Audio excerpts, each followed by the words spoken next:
often do you feel inadequate? You know, when it happens, it hits you out of the blue.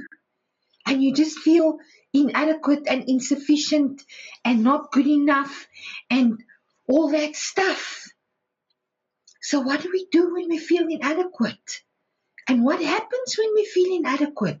What are we going to do about it? You know, because we've got all these lists in our head.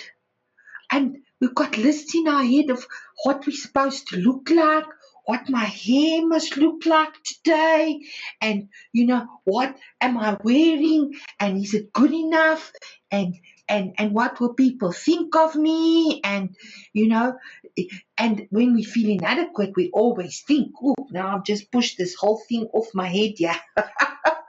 So when we feel inadequate, we always think, oh, there must be something wrong with me. You know, what's wrong with me? Why do I feel not good enough?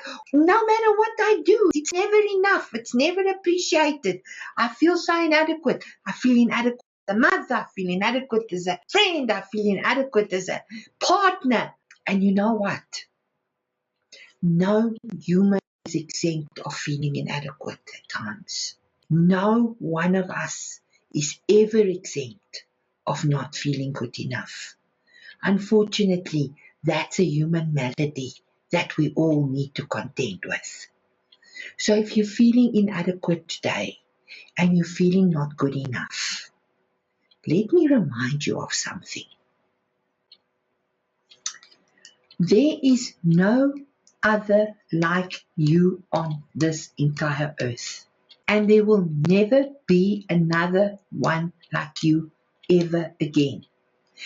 These fingerprints prove to you that you are the only one of your kind.